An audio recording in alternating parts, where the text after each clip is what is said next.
Welcome to episode 27 of Peace Talk. Uh, I have a very, very exciting guest this episode. Miss Dean, how are you doing? Very well. How are you? I'm definitely very fine. How do you pronounce your first name? I didn't want to say it wrong. I was It's gonna say Krena. Karina, but Yeah, Karina. Krena Okay, cool, or cool. Krena, whatever you feel. That's what's up. That's what's up. How have you been this week? How would you say how have things been for you? How's the energy been shifting? Is what I mean for This you. week has been really great. I actually have Mercury squaring my Saturn and Mars, so I feel like people are tiptoeing into my own emotions and how I'm communicating with people. Just trying to be really eloquent and use integrity with how I communicate, but that can be difficult sometimes. So it's great. I love it. I love being tested.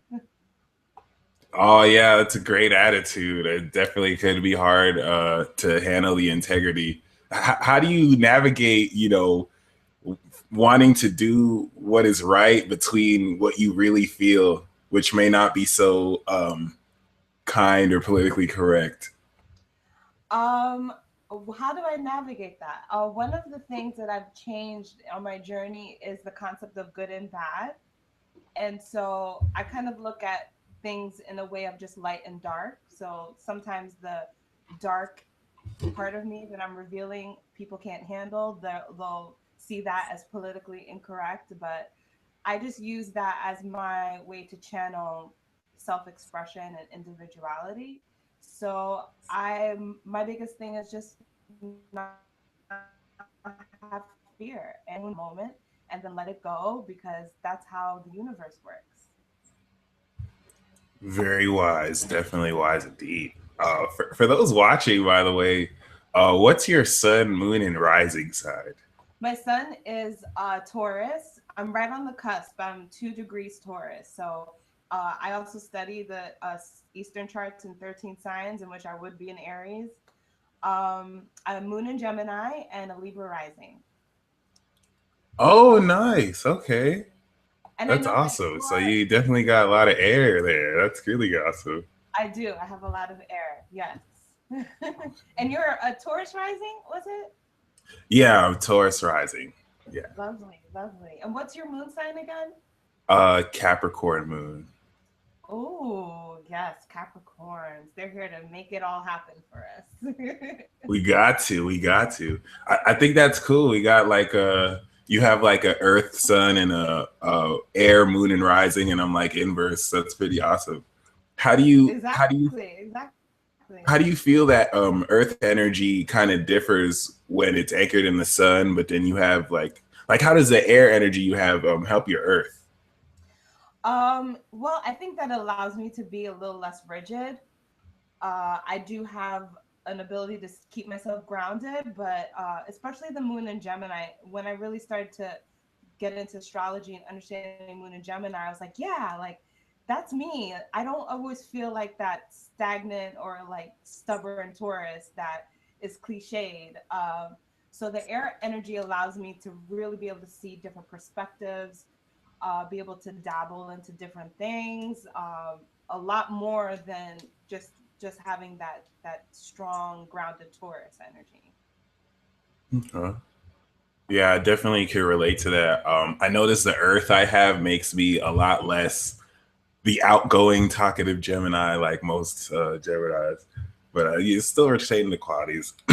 But uh, when it comes to your channel cycle breakers or just your movement, I really do think that's awesome.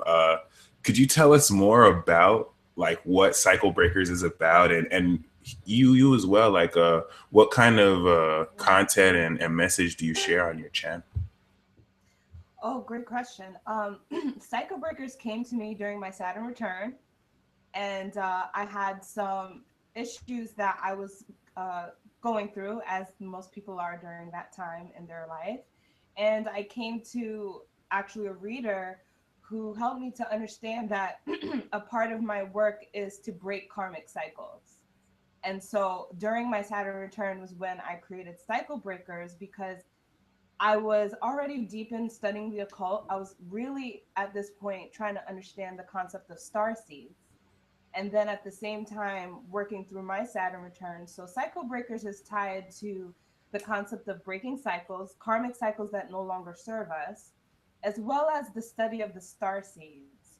And kind of in my own way, pinning the star seeds as those karmic cycles.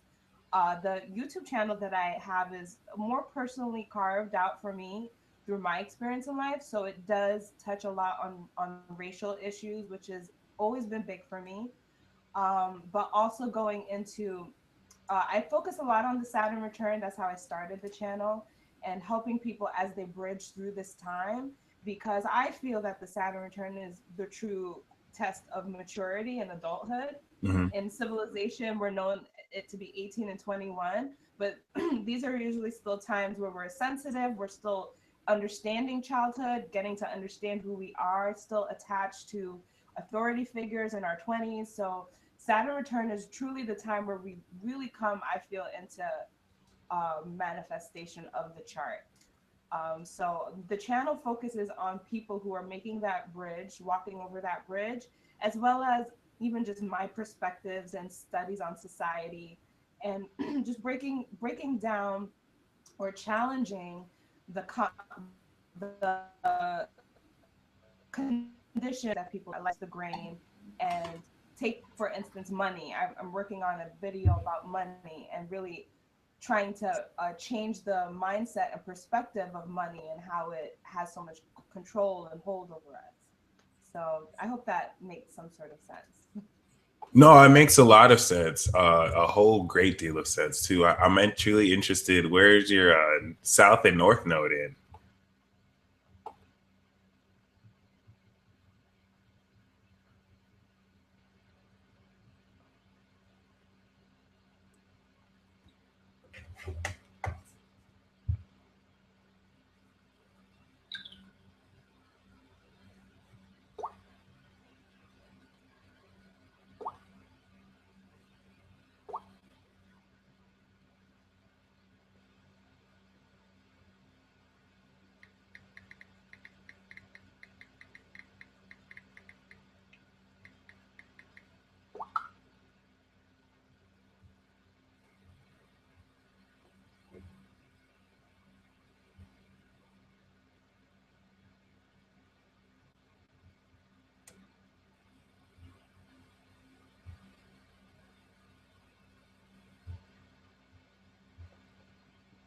Oh, oh, all right. Apologize for the technical difficulties. Be right back.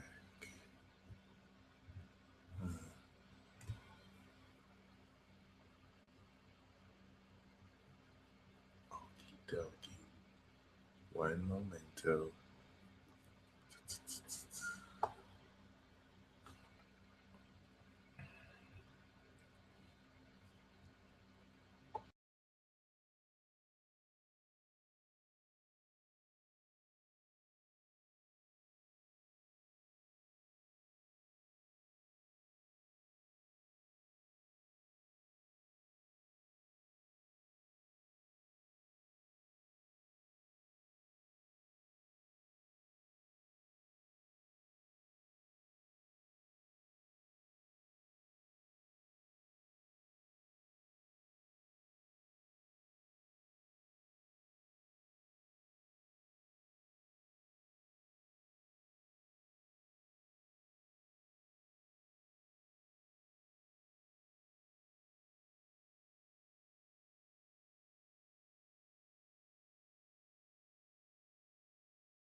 Oh, Hello? sweet.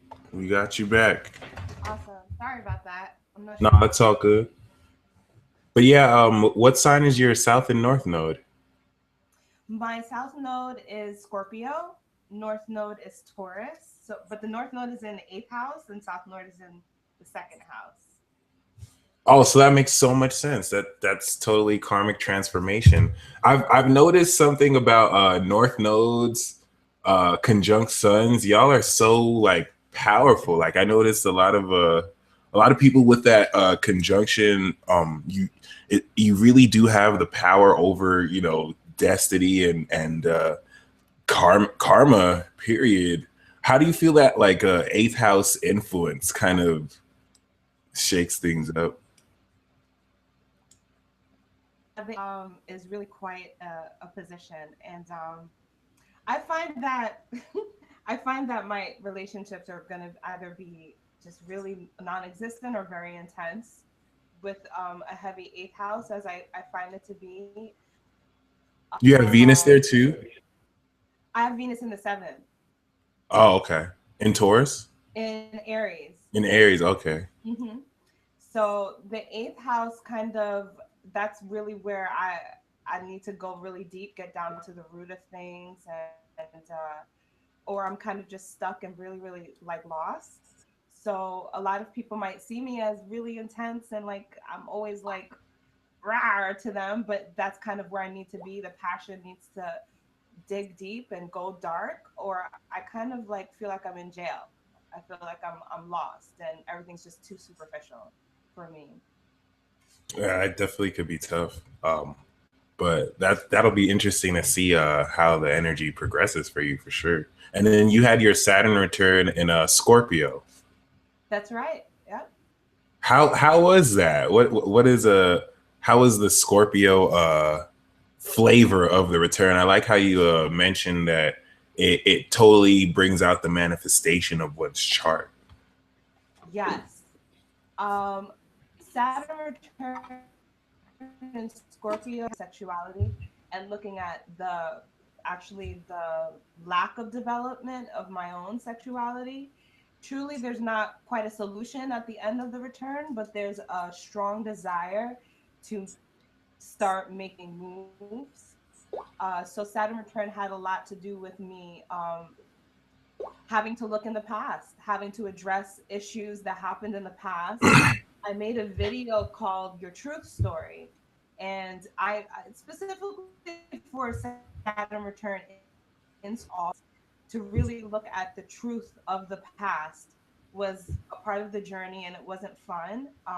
It wasn't it wasn't at all comfortable, but going with that flow really allowed me to see what the whole story is bringing me towards in my adulthood.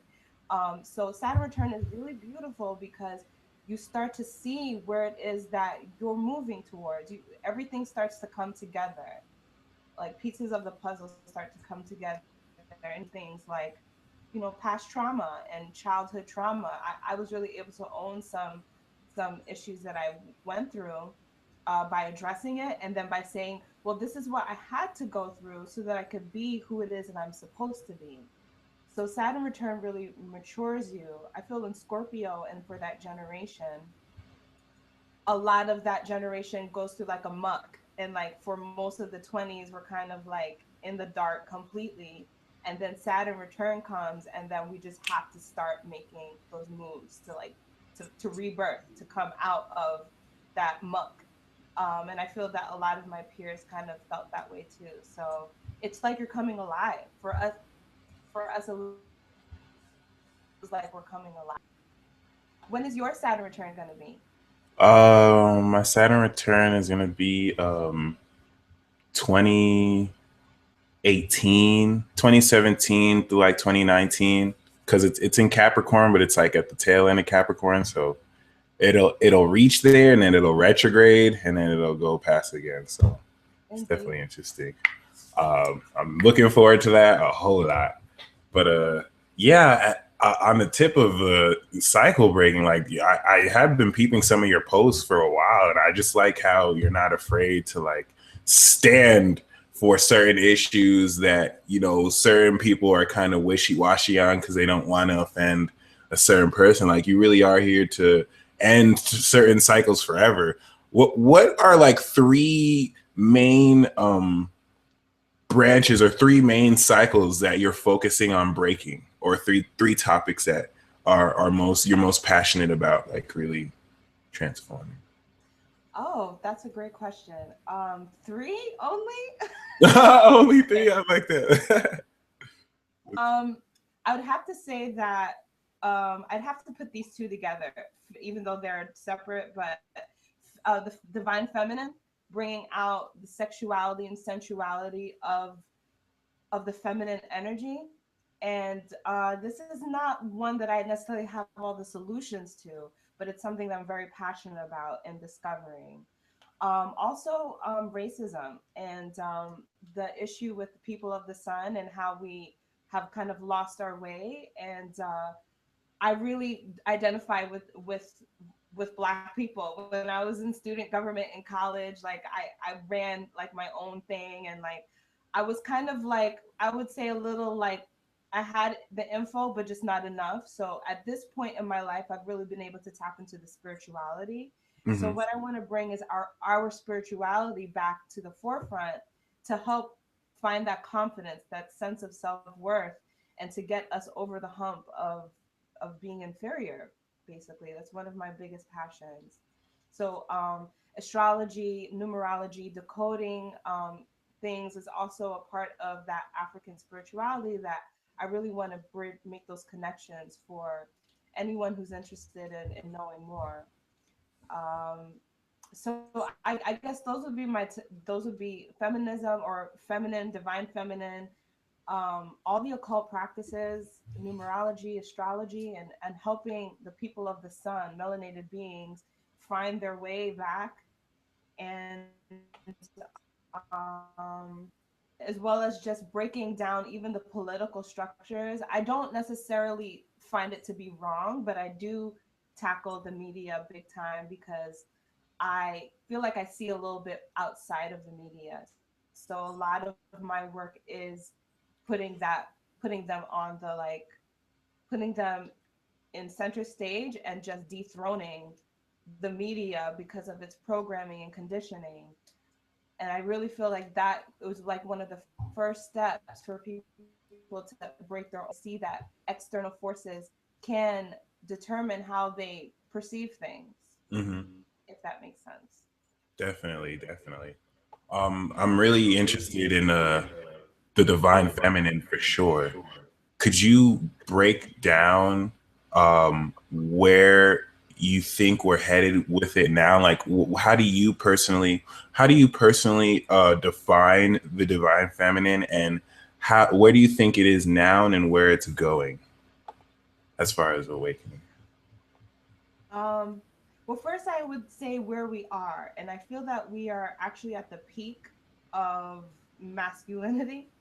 So the concept of the divine feminine is rising. It's not destroying masculinity, but it's rising in equality. I use Venus actually and the moon to help me with these value systems of the divine. Venus being about that partnership, as well as the materialism, even.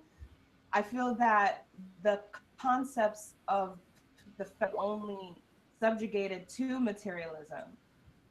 But when Hmm. we start to look at Venus in its value systems and what we see as worth, then I feel like we're tapping into a richer understanding of the feminine, which is the quality of the person, the character of the person, how it is that they can bring worth to their partnerships, how it is that they bring worth to themselves, which I believe are the concepts that Venus rules.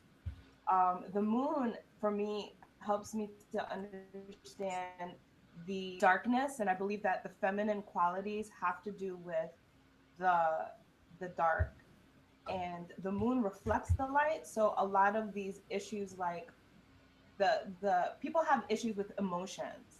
They feel that intellect run is really what runs everything, and that emotions can give you illusion and deception, which is true I'm definitely guilty myself.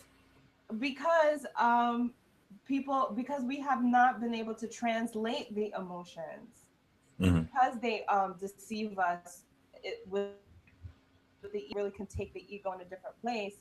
It's because we have not learned how to understand what the emotions are saying. Intellect is a lot easier because it's straightforward. Emotions take more empathy. It takes you coming into the person's shoes. It takes you having to desire to experience that person's perspective. And that's where I feel the divine feminine is rising, in which emotions are be you can't ignore someone who feels like they aren't being heard, or who feels like they are inferior. You just can't ignore it. Their emotions will, if they are not addressed, they will only rise. They'll only become bigger or a beast. So it's really important for us to be able to honor both right and left sides of the brain, or both the feminine and the masculine, both yin and yang energies. So I feel that the feminine is on its rise. People are uncomfortable because it has chaos. The world, the universe is created in chaos. Children are created in the dark. Creativity is created in the dark. So it's actually some sort of controlled chaos that I feel like we need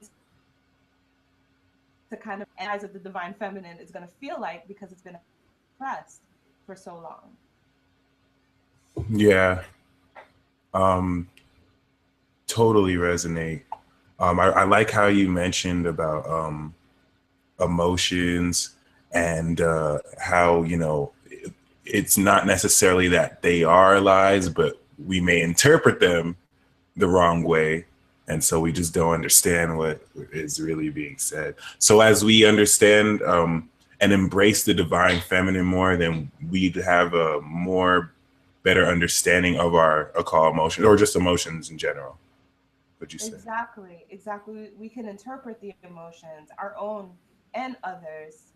Very often we want to dismiss others because it's their opinions, or we feel like they don't understand themselves. That's because we have not learned how to tap into emotions in the way that's self serving. And the emotions do have something to say if we're willing to listen. Yeah, I agree. Always in some level.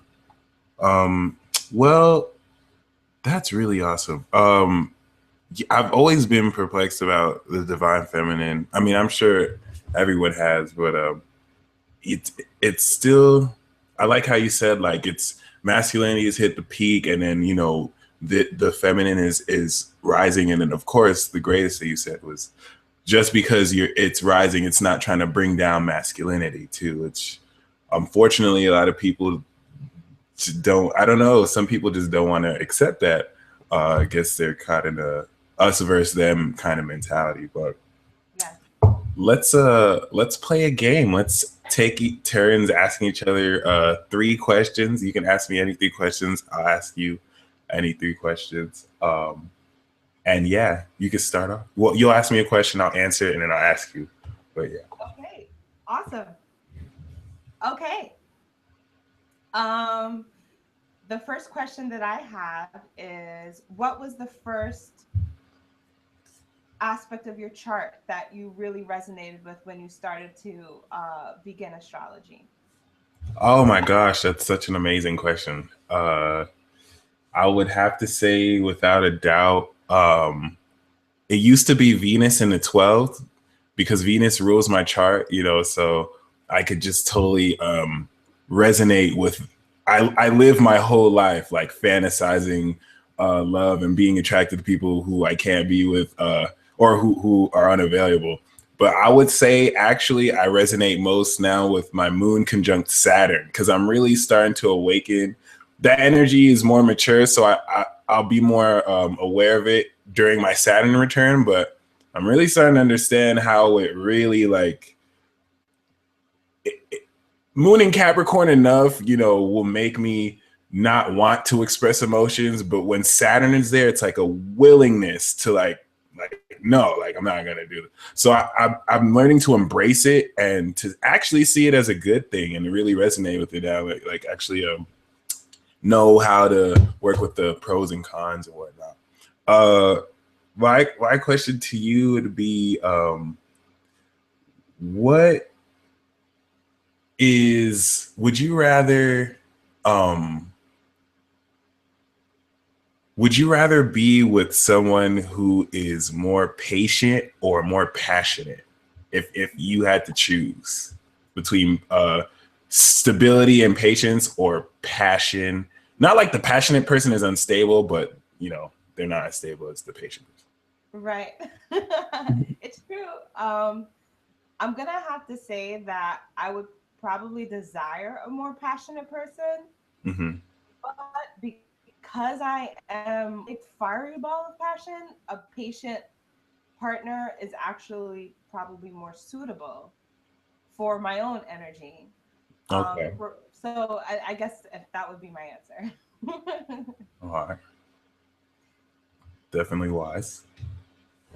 So my question would, first of all, if you are single, um, is it difficult for you to not get really into people's charts or know more about astrologer? How does it work for you navigating the romantic scene, basically? Ooh, okay. Could you ask that again? Were you saying yeah, could you ask that question again? I think I understood, but I'm not. Yeah. Well, first of all, I'm not sure if you're single or commit in a committed relationship. Mhm. But whether you are, let's say when you're dating, how do you merge your astrology and your study with meeting new people? Do you unveil that about yourself automatically, or do you slowly ease it in and let them know that you're an astrologer? How do you bring that into the relationship? Oh, I love that question so much. Well, for those who don't know, I am in a committed relationship with my imaginary girlfriend and pillow. But so now I'm actually single. But when I first started learning astrology, like I would use it to try and talk to women. So that would be the first thing I would do. Like I would walk up and ask them their sign, and then I would just start really trying to go deep into astrology with them, and they would look at me like I was so weird because it's like, who is this guy like trying to get all personal with me? And I couldn't really understand why they wouldn't think it was so awesome because it was astrology. And then my friends are like, "Yo, you gotta like talk to her and ask her how she is, and like get to know her before you even start bringing the astrology." But to this day, I still don't listen. Like if I see someone, I'm gonna ask their sign because I just have to know. And then once I know their sign, that'll help me know like automatically how to talk and how to approach them. So I won't necessarily get too heavy into astrology now. Anytime I do, it's because that person is also fascinated with astrology as well. So then it kind of makes it easy. But I always try and like introduce astrology as soon as I can, because as my friends were telling it to me, they kind of see it as a gimmick. Like they kind of see it as a tool I use, I guess, to try and pick up people. But like I like to let people know like I'm astrology, I live astrology. Like this is something that's a part of my lifestyle. So I quickly want to get people to know like, hey, you could, I don't know. I just try. I always try, like, I try and be that guy, that cliche focus on it, so I can break cycles like you and kind of make this into something that's like norm and whatnot. But that was a really great question. I use my knowledge of astrology. I'll look at the Venus and Mars, so I'll actually know when the right time to talk to someone is. And uh, as far as why I can exercise that and I'm still single, I'm really just too lazy to actually take action and commit. But outside of that, yeah, that was an amazing question. My question for you is, in an astrology chart, what do you look for when you're dating someone? Like if you find someone, what is the aspect that you look for, and then what is the aspect that you look at the chart and you're like, oh gosh, I should probably stay away? um, I probably will look naturally at their Venus. because I'm Taurus and Libra, so I identify with Venus and what they value. I really want to know like what is going to be like their priority. Mhm. Um, I am a Venus in Aries, so I actually don't necessarily flock to Venus and Aries types. I'm typically looking for people who have more energy than my own. So Mhm. I'll never look at an aspect and be like, oh no, never. But I'm curious about other people. A lot of my chart has to do with the other. I have planets in the seventh and eighth house. So I'm typically looking for someone who can challenge my perspective, see outside of my own. Um, so I like actually the Sagittarius energy. I actually don't necessarily get along with too many Sagittarius because I'm a little bit more. I got a little bit more of a hold on to things, but I Yeah. like energies that I can explore. Cool. Nice. All That's a- right, so I guess I have one more question. Yup. There's so much. Um, I really love the North Node and South Node. So I'd like to know about yours and what's your relationship with your South Node, specifically K2 and letting go. The theme of the South Node to me is like having to like be. This is something you're more comfortable with, and then it's something that you kind of are are tuned to love and move towards the opposite. So I hope that that question you understand it. No, What's your it makes relationship? perfect sense. Yeah. Um, I have a love hate. Actually, love my South Node, but it's in my fourth house in Leo. So I mean, I do feel that regal presence, like from a past life. I was on some kind of. I might not have been a real king, but I was on some kind of self-perceived throne, and like I feel that lesson of having to get out my throne and go out and actually humble myself and connect with people. But it's more it's more the fourth house energy that I feel that really holds me back, in that I'm always home, and going out there into the world is new to me. Like, actually, even if it's not new to me, just getting out there in the world, I would just rather be a hermit and stay in. And really more the South Node, it kind of it kind of anchors the whole family issue. I don't really feel. Oh, I feel like the universe is telling me to like um not leave my family, because the universe wants balance so that I could integrate both sides, but there's a general disconnect. And I feel like the disconnect is purposefully there so that I don't get attached to family, because I have no desire, to really focus on family. I guess that's why they say North nodes in the 10th house, they have issues, with their own family in a certain way. But I'm not trying to make it sound like I have like horrible issues with my family. But my mom will sometimes tell me things like, you have to think about how the actions you do affect your family name and where you come from. And I have no, like, I don't even care. Like, it's something within me that's like, I don't care about that. Like, that's all superficial, even though objectively speaking, it's very important, and it's very important to understand and really, pay homage and respect where you come from. But I have absolutely no care. I have Pluto and Venus squaring this, so that's a lot of why. But it's a very Wow. great question. Yeah, like I feel, I like really feel there's gonna be a point in time where I might actually have to just go out in the world and do my own thing and really divorce myself from that kind of like correlation, while still maintaining family relations. But Right. yeah, definitely a great question. And another thing is, I feel like because my South Node is on my fourth house cusp, like I've inherited my ancestral power, and they're like pushing me forward, like, take this and go out there and manifest something.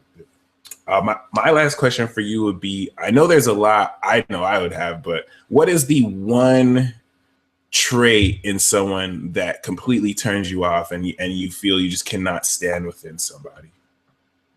Oh, wow. Um, for me, that would be somebody who doesn't listen.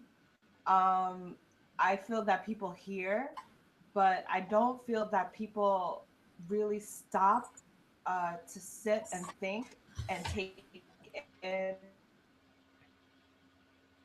what is them. Energy right now is to be ready to respond. And I feel like this is important, not just for me personally, but for the time that we're in, to be able to listen and be presently with the information or the perspective that is being shared with you. Because it takes courage, especially at this time, for people to come out and say, well, this is how I individually see things. And I just really respect the listeners. I respect you don't have to agree with me, but you desire to understand. Understand. That's very important. Yeah. Exactly like you said, too many people want to react instead of just like see where you're coming from, or they want to see where you're coming from so they can just prove you wrong. And it's just like, okay. But Exactly. yeah. Exactly. Um Another question for you is outside of the game now, what do you feel about our generation and this budding generation's ability to like get out of body and have lucid dreams? Like, how do you see the culture of the occult and, you know, awakening supernatural abilities manifesting? Wow. Have you personally Um, had out of body experience or lucid dreams? Not yet. Well, lucid dreaming actually is happening for me now, but I am uncomfortable with this journey. I have Jupiter transiting my 12th house, so Mm. I really have been remembering dreams a lot more often, writing them down. So for me personally, I'm still at the door, uh, trying to find the courage to turn the key or turn the knob. But the generation that we're in, especially because we were talking about this on Monday with um, these transits in 2011 and 2012, I feel that we are the generation is being ignited, and there are specific souls here that have the ability to communicate and interact with the past lives, the ancestors, the beings that are around us. There are souls that are really have been tapping into this, but because we actually live in a appreciate Pisces. Basically, is what I'm saying. Like society Yeah. really wants reality, and Pisces is all that's hidden. So a lot of these beings are being faced with drugs and mental illness, and I feel specifically in our age is here to be the front line to say, look, these are special people and you have got to accept them for who they are. And I feel like we are those warriors and being able to introduce to the gifts of these beings. And I believe the children that are born in 2000s and right now up until now, they're coming in with the memories. And the we have to prepare the world for them. And Yeah. Oh, I that's love that. kind of how I see preparing the old paradigm to accept that the Pisces and accept the Aquarius nature, because they're not ready yet. They want to medicate the children and put restraints on them and call them ill, and it's not it all from my perspective. That's How so. about you? What do you Yeah, think? I agree. Like that's so spot on what you said. As far as especially trying to drug these kids so they could not really understand. I feel the biggest obstacle would be handling would be people who don't even understand what their powers are, because there's some people who are awakening to abilities that, they don't, it's not your traditional, oh, mind reading, or I could, preconceive what's going to happen. And there's just some things that, they don't even have a voice for, and it could be hard to even open up about it. I think right now we're at a stage where people exposing that side would make them feel naked, and so they just suppress and hide it. But we're going to, especially with these shows out right now, programming our subconscious to be more. You do the X-Men, all these superhero shows and movies out right now. They're kind of like slowly guiding us to integrate that into society, even though right now it's still seen as fictional and imagination. But definitely, I'm looking for. I like how you said it. Like, we're preparing those growing up under us to really, for the world to be ready for them. I totally resonate with that a whole lot. Absolutely. Yeah, that's good. That's definitely going to be exciting. Seeing them grow as well. Do you? I know you also host Astro Geeks. I really am honored that you had me as a special guest. That was an amazing conversation. How did that start, and where are you guys going with that? Astro Geeks, how did it start? I don't even know. It's a radio show. Well, the radio show started under Brooklyn Music World. So I'm also a musician and designing for the artists and I call them the elevated freaks, the people who understand spirituality. And I want Astro Geeks to help the artists bridge that spirituality into the music. And what better way than to bring on our peers who are well versed in astrology and who do music, right? So having you on was awesome. I hope you come back. And I want please. I would love to. I wanted it to be way longer. Yeah. And that's what I'm setting for us up in the future. But what Astro Geeks is that Gemini Brown, Diarisha Mack, you, the Peace Dealer, and myself, we're people who study astrology and do music. And to be able to make that bridge into the industry or create our own industry of music metaphysics is really what the intentions of Astro Geeks is about. And how would you describe your music style and the music you make? I went to school for music theater. I was a big theater girl for most of my life on the stage. So I just started writing my own lyrics a couple of years ago. And my style has a little bit of that neo soul, but it has a theater storytelling kind of vibe to it because a lot of my training was for music theater. And I know you have hip hop. What would you say is also like your style? Because I really hate boxes. Let me just tell you, that's one of my things I want to break. What would you say in addition to that would be yours? Well, I'm thankful. I've been told by others too. I have a very original and unique sound, but I'm really trying to focus on my ability to be transparent. So when I do rap and do hip hop, I'll rap like the cliche people are rapping. I'll rap about money I don't have sometimes if it's a parody, or I'll rap about even misogynistic things, and then I'll rap about being transparent about how that's not even right, or how I'm playing myself out just so I could be that mask and kind of be that person that's showing how other people look. Like, this is how you look when you do that kind of stuff. Or if I'm not on that tip, I'll do have some raps where I get completely metaphysical and try and express my soul and whatnot. Yeah. Beautiful. We got to get your music up on the radio, so I'm definitely gonna hit you up. Thank you. That would totally be awesome. I guess also, well, outside of that, I usually do this. I missed this last episode, but I gotta do this episode. What are your favorite 3 zodiac signs, and then the 3 zodiac signs that give you the most challenge? And it doesn't have to be sun in the sign too. It could be any aspect that you see in people too. or other planet, please.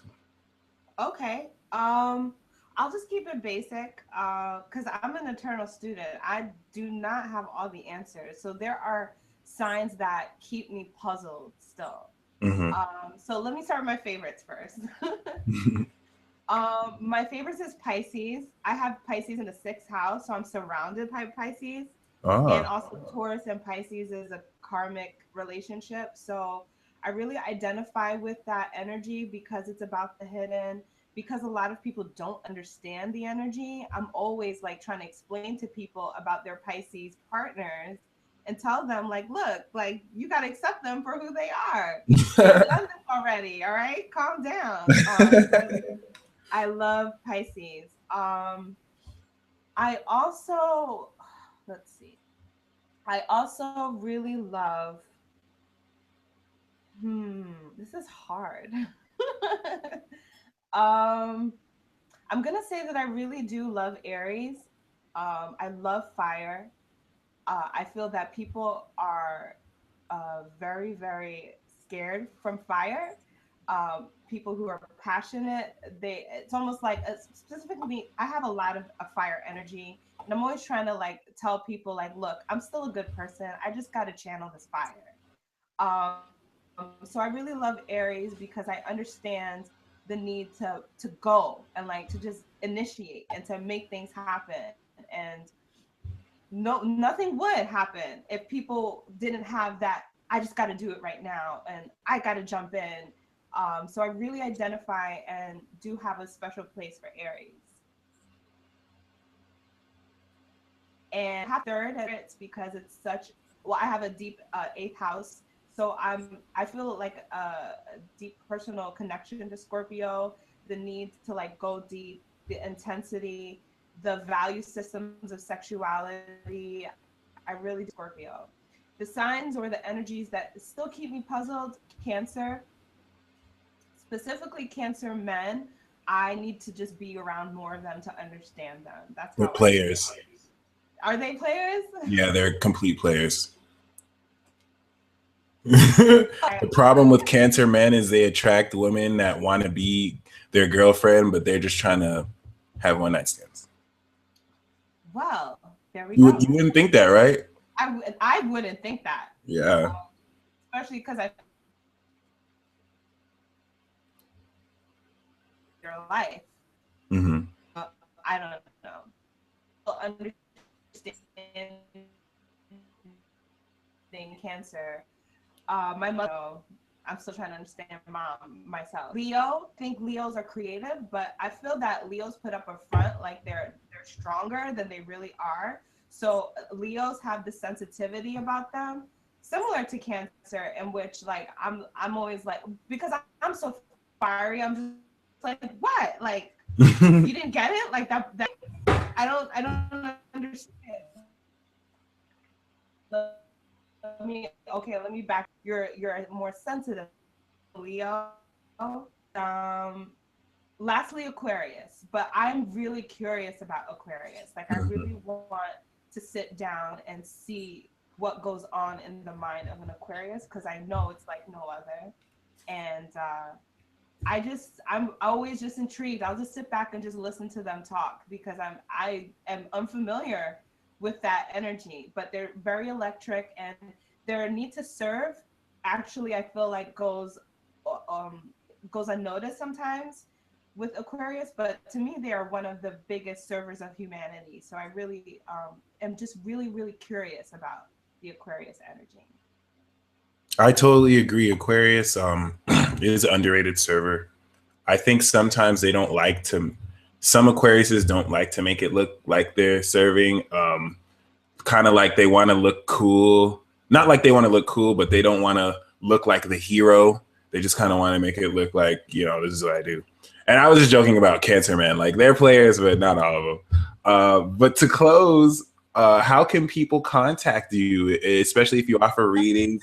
I have your website or your YouTube channel in my description link below. But yeah, what message do you have for people aspiring to do what you do, and how can they contact you?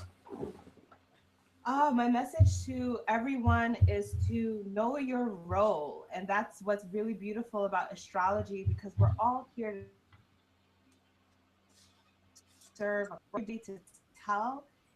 And while we are all one, we are here having individual, separate experiences. So I believe that knowing your role, and whether it's astrology or purpose you do, help you navigate your destiny. And to find me, you just go to music world.com, and I have my astrology page where I'll do readings for you, and also my music is there and available to chat just all the time. Awesome. Thank you so much for joining me, and thanks everyone for tuning in. Until next episode, peace.